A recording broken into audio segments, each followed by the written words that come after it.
కృష్ణా జిల్లాలోని గుడ్లవల్లేరు ఇంజనీరింగ్ కళాశాల బాలికల హాస్టల్ వాష్రూమ్స్లో సీసీ కెమెరాల ఏర్పాటు ఘటన అనేది చాలా దారుణమైన విషయం. సుమారు 300 వీడియోలు తీసి పోస్టింగ్లు చేస్తున్నారు అనే ఆ విద్యార్థినులు చెబుతుంటే చాలా బాధేస్తుంది. గత 2 నెలలుగా ఈ సంఘటన జరుగుతుంది అని అక్కడ పిల్లలు వార్డెన్కి వెళ్ళి చెప్తే ఆ విద్యార్థినులపై నోరు నొక్కే ప్రయత్నం చేశారు. ఎన్ని కేసులు పెట్టినా ఏమీ జరగదంటూ బెదిరించే ప్రయత్నం చేశారు. అసలు ఆ వార్డెన్ విద్యార్థులకు సెక్యూరిటీ ఇవ్వాల్సింది పోయి ఎందుకు విద్యార్థులను నోరు నొక్కే ప్రయత్నం చేసింది? దీని వెనకాల ఎవరున్నారు? టీడీపీ నాయకుల ప్రమేయం ఉంది అనే వార్తలు వస్తున్నాయి. నిజంగా టీడీపీ నాయకుల ప్రమేయం ఉందా, లేకపోతే ఇతరత్ర వేరే శక్తుల ప్రమేయం ఉందా అనేది ఖచ్చితంగా తెలుసుకోవాలి. కఠినాతి కఠినంగా శిక్షించాలి. పవన్ కళ్యాణ్ గారు మహిళలంటే నాకు ప్రాణం, మహిళలకు రక్షణ కల్పించాలి అని గత ప్రభుత్వంలో ఎన్ని మాటలు మాట్లాడాడో ప్రతి ఒక్కరూ కూడా చూశారు. అధికారం చేతికి రాగానే సైలెంట్గా ఉండిపోయాడు. అసలు రాష్ట్రంలో ఏం జరుగుతూ ఉందో నాకు సంబంధమే లేదన్నట్లు ఆయన సైలెంట్, ఆయన మౌనం చూస్తుంటే చాలా బాధాకరం. ప్రశ్నిస్తాను అని పార్టీ పెట్టి అధికారంలోకి వచ్చిన తర్వాత ఇలా ప్రశ్నించకపోవడం చాలా దారుణమైన విషయం. దాదాపు 1500 మంది ఉన్న అమ్మాయిల హాస్టల్లో ఈ విధంగా సీసీ కెమెరాలు ఏర్పాటు చేసి 300 వీడియోలు పోస్టింగ్లు చేస్తున్నారంటే ప్రభుత్వం నిద్రపోతూ ఉందా? ఇదేనా పరిపాలన అంటే? ఎంతసేపు ప్రతిపక్ష నాయకులను కొనేయాలి, ఎంతసేపు ప్రతిపక్ష నాయకులపై దాడులు చేయాలి, ఎంతసేపు ప్రతిపక్ష నాయకులపై కేసులు వేయాలి?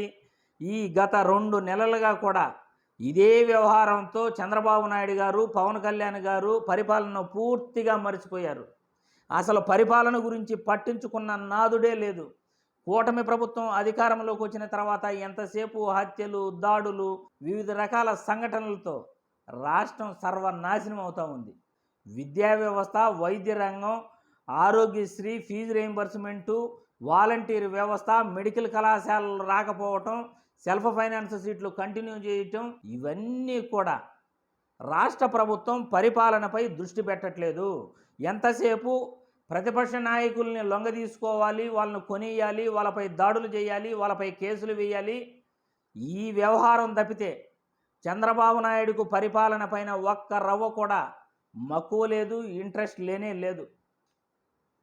అసలు మనం పరిపాలన అందిస్తాము, మంచి పరిపాలన అందిస్తాము అనే ఆలోచన చంద్రబాబుకు ఏ కోసానా లేదు అని ఈ వీడియో ద్వారా అర్థమవుతూ ఉంది. అసలు రాష్ట్రంలో ఏం జరుగుతూ ఉంది? ఎక్కడ చూసినా కలుషిత ఆహారం తినే విద్యార్థినులు ఆసుపత్రులు పాలవుతున్నారు. మొన్న అపోలో మెడికల్ కళాశాలల్లో దాదాపు 300 మంది కలుషిత ఆహారం తిని వాళ్ళకి హాస్పిటల్ పాలయ్యారు. అదేవిధంగా నిన్న గురుకుల పాఠశాలల్లో 70 మంది కలుషిత ఆహారం తిని హాస్పిటల్ పాలయ్యారు. రాష్ట్రంలో ఏ హాస్టల్లో చూసినా ఇదే పరిస్థితి. ప్రభుత్వ పాఠశాలల్లో జగనన్న గోరుముద్ద పెట్టే అన్నంలోనూ పురుగులు ఉన్నాయని, అన్నం బాగలేదని ఇంటి దగ్గర నుండి క్యారీలు తెచ్చుకునే పరిస్థితికి ఈరోజు ప్రభుత్వం వ్యవస్థను తీసుకొచ్చింది. మహిళలకు, బాలికలకు మరియు కళాశాలల్లో విద్యార్థినులకు రక్షణ లేకుండా హోంమంత్రి గారు ఏం చేస్తున్నారు అని ఈ వీడియో ద్వారా ప్రశ్నిస్తున్నాను. తక్షణమే ఈ సంఘటనపై సిబిఐ ఎంక్వైరీ వేయాలి. ఈ సంఘటనలో ఎవరున్నారో నిగ్గుదేల్చాలి. విద్యార్థులకు జరిగిన అన్యాయంపై ఎవరు దీని వెనకాల హస్తం ఉందో కనుక్కుని కఠినాతి కఠినంగా వాళ్ళను శిక్షించాలని ఈ వీడియో ద్వారా కోరుతున్నాను.